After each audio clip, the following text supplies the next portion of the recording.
Il ressuscite, il revient d'entre les catacombes du football mondial. Messieurs, dames, Simone Rovera. Bravo. Bravo, Ciao, buonasera. bonsoir. Envoyez-moi l'hymne de la Roma, s'il vous plaît. Simone, à toi.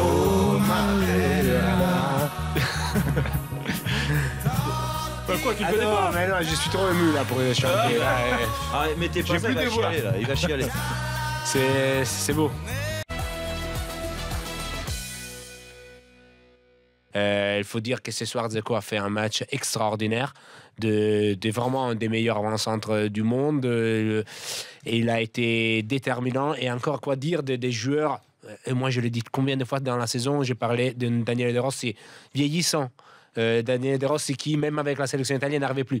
Et ce soir, c'est lui qui va prendre les ballons sur les pénaltys. C'est Dzeko même qui lui donne.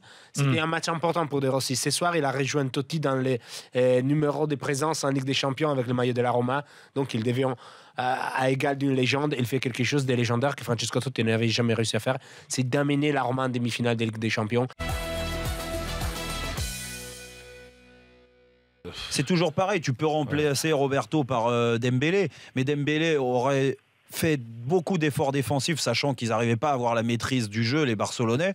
Et s'ils en avaient fait plus, des efforts défensifs, plus regroupés en aidant la charnière qui était complètement dépassée, Piqué et Umtiti, je pense que là, Barcelone aurait été moins en difficulté, aurait certainement pas concédé autant d'occasions.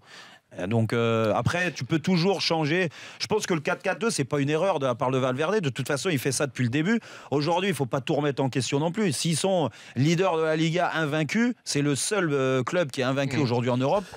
Dire, c'est qu'ils ont quand même fait des choses exceptionnelles. Hein.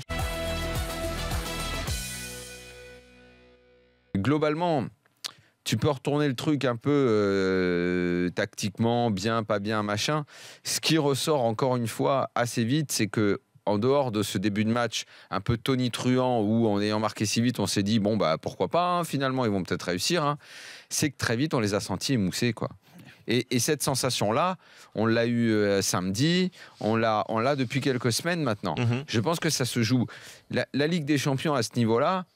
Que tu réussisses un ou deux coups tactiques, je veux bien, mais quand tu as des joueurs de cette qualité-là, ce qui va beaucoup compter, c'est ta fraîcheur physique aussi pour faire des différences. Et là, moi, City, l'impression qu'ils me donnent depuis quelques semaines, c'est qu'ils sont cramés, quoi. Et surtout, Daniel, repense au parcours de Liverpool en Ligue des Champions. Ne pas oublier qu'ils sont passés par le tour préliminaire. Ouais. Ils ont dû aller battre Hoffenheim. Ils n'ont pas perdu. Là, je l'avais oublié, ça, tu vois. Ils n'ont pas perdu un seul de leurs matchs de Ligue des Champions. Ils ont établi ce soir un nouveau record du nombre de buts marqués dans une compétition européenne par un club anglais en une saison. C'est quand même des signes forts.